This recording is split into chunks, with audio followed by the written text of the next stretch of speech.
സമാധാനവും സർവ്വനന്മയും. നിങ്ങൾ കേട്ടുകൊണ്ടിരിക്കുന്നത് സായം പോഡ്കാസ്റ്റ് സീരീസിലെ ഒരു എപ്പിസോഡ്. ഞാൻ കപ്പുച്ചൻ സന്യാസ വൈദികനായ ജയന്ത് മേരി ചെറിയാൻ. ഇന്ന് ആനന്ദത്തിന്റെ ഞായറാണ്, ഗൗദ്യത്തെ സൺഡേ. ഇന്നലെ നാം ശ്രദ്ധിച്ച കുരിശിന്റെ വിശുദ്ധ യോഹന്നാൻ പറയുന്നൊരു കാര്യമുണ്ട്. ആനന്ദമെന്ന് പറയുന്നത് ഒരു യാത്രാ ലക്ഷ്യമല്ല, സഞ്ചാര രീതി തന്നെയാണ് എന്ന്.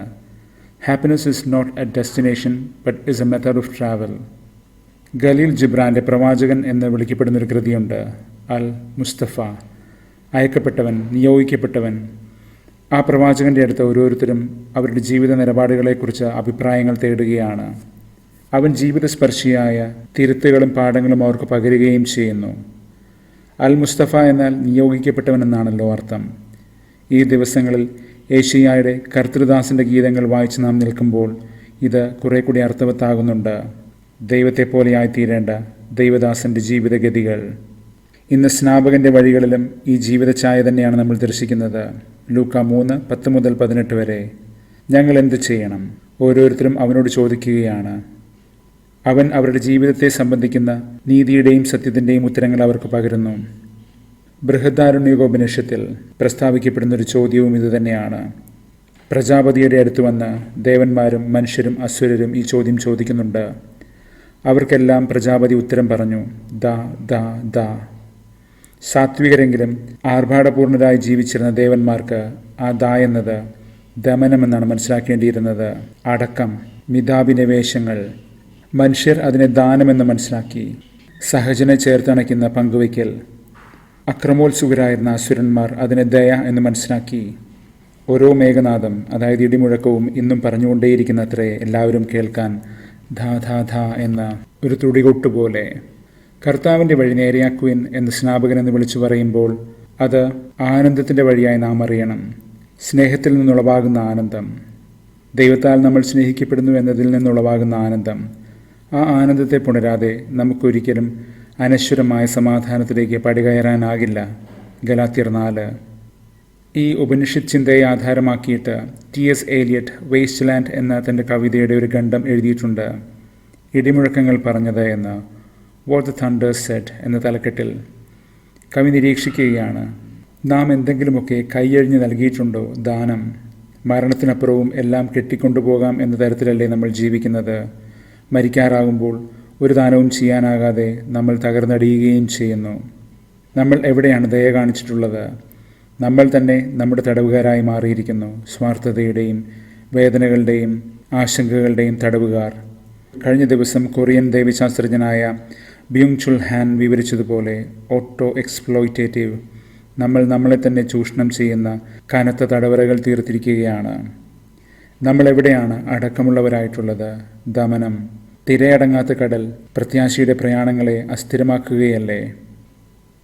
കരിഞ്ഞുണങ്ങിയ കത്തിച്ചാമ്പലായ നിലങ്ങൾ പോലെയുള്ള ഈ ഭൂമിയിൽ നിന്ന് ദൈവം പുതുമുള ഉയർത്തുമെന്ന് ഈ ദിവസങ്ങളിൽ നമ്മൾ അനുഭവിക്കുകയും ധ്യാനിക്കുകയുമായിരുന്നല്ലോ. ക്രിസ്തുവാകുന്ന മുള. മനുഷ്യൻ തരിച്ചാക്കിക്കളഞ്ഞ ഭൂമിയുടെ ദുരവസ്ഥകളെക്കുറിച്ചാണ് കവി വേസ്റ്റ് ലാൻഡ് എന്ന കവിതയിൽ പറഞ്ഞതെന്നോർക്കണം. അമിതാവേഗങ്ങളും ആവേശങ്ങളും കൊണ്ട് വിഷലിപ്തമാക്കി കളഞ്ഞ ഭൂമി, ബ്യൂങ് ചുൽ ഹാൻ പറഞ്ഞതുപോലെ. ഇന്ന് സെഫാനിയ 3 സിയോൻ പുത്രിയുടെ വീണ്ടെടുപ്പിനെ കുറിക്കുന്നുണ്ട്.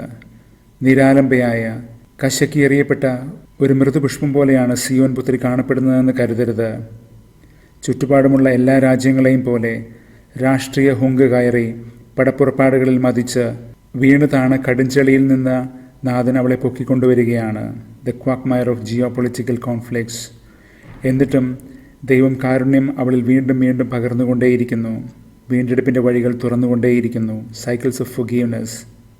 അതിനാൽ തന്നെയാണ് നമ്മുടെ ജീവിതത്തിൻ്റെ ആശങ്കകളെയും കാലുഷ്യങ്ങളെയും പാടെ ഉപേക്ഷിച്ച് ദൈവിക സമാധാനത്തിനായി കാത്തിരിക്കാനും പ്രയത്നിക്കാനും സ്നേഹത്തിൻ്റെ സുനിശ്ചിത മാർഗം കാണിച്ചു തന്നുകൊണ്ട് ശ്രീഹ പറയുന്നത്, ഫിലിപ്പിയർ 4:4-7 വരെ, സദാ ആനന്ദിക്കുവൻ, എല്ലാത്തിലും നന്ദി അർപ്പിക്കുവൻ എന്ന് പറഞ്ഞുകൊണ്ട്. അപ്പോൾ നമ്മുടെ ധാരണകളെ അതിലംഘിക്കുന്ന ദൈവത്തിൻ്റെ സമാധാനം നമ്മളിൽ നിറയുമെന്നും അന്നന്നത്തെ അപ്പത്തിനായി അധ്വാനിക്കുവാൻ ശ്രീഹ ഓർമ്മിപ്പിക്കുന്നുണ്ട്. സ്വർഗസ്ഥനായ പിതാവേ എന്ന പ്രാർത്ഥനയിൽ എന്നതുപോലെ തന്നെ ഈ തെളിമ ഇവിടെ വിടരുന്നുണ്ട്. സമാധാനദിന സന്ദേശത്തിൽ ഫ്രാൻസിസ് പാപ്പ ഈ പ്രാർത്ഥനയുടെ ഒരു വ്യാഖ്യാനവും തന്നിട്ടുണ്ട്. സമാധാന ലബ്ധി എന്നൊരാശയത്തിൻ്റെ വെളിച്ചത്തിൽ പകരുകയാണത്. ഇന്ന് ഏഷ്യ 12:2 മുതൽ കീർത്തനവാക്യമായി നമ്മൾ ഉയർത്തുന്നു. കണ്ണീരെല്ലാം ഒപ്പിയെടുക്കുന്ന ഇസ്രായേലിൻ്റെ പരിശുദ്ധൻ നമ്മളുടെ മധ്യേ ഉണ്ട് എന്ന് പറഞ്ഞുകൊണ്ട്, കണ്ണീരൊപ്പിക്കൊണ്ട് ആശ്രയം നഷ്ടപ്പെട്ട എല്ലായിടത്തു നിന്നും തൻ്റെ ജനത്തെ തിരിച്ചു കൊണ്ടുവന്നുകൊണ്ടാണ് ഇസ്രായേലിൻ്റെ പരിശുദ്ധൻ തൻ്റെ ജനത്തോടുകൂടെ എന്നുമായിരിക്കുന്നത്. തൻ്റെ ജനത്തോടു കൂടെ എന്നുമുള്ള ദൈവം. തൻ്റെ അതേ പരിശുദ്ധിയിലേക്ക് ദൈവം തൻ്റെ ജനത്തെ ക്ഷണിക്കുകയും ചെയ്യുന്നുണ്ട്. രക്ഷയുടെ കിണറ്റിൽ നിന്ന് സന്തോഷപൂർവ്വം ജലം കോരിയെടുക്കുവാനായി ജനം ക്ഷണിക്കപ്പെടുന്നുണ്ട്. ഒരു കടങ്കഥയുണ്ടല്ലോ, അങ്ങോട്ട് പോയപ്പോൾ ചിരിച്ചുകൊണ്ട് ഇങ്ങോട്ട് വരുമ്പോൾ കരഞ്ഞുകൊണ്ട് എന്ന്. കിണറ്റിൽ നിന്ന് വെള്ളം കോരുന്ന തൊട്ടിയെ സൂചിപ്പിക്കാനാണത്. എന്നാൽ ഈ കടങ്കഥ ഇവിടെ മറച്ചിട്ടതുപോലെയാണ്. ഇനി കണ്ണീരുകളില്ല. ആനന്ദത്തിൻ്റെ ആഴക്കിണറുകളിൽ നിന്ന് രക്ഷയാൽ സജ്ജലമായ മാനസങ്ങളേയുള്ളൂ. കണ്ണീരിലാഴുന്നവർ അവിടെ നിന്ന് സന്തോഷത്തോടെ കോരിക്കുടിക്കും. സങ്കീർത്തനം 126:5.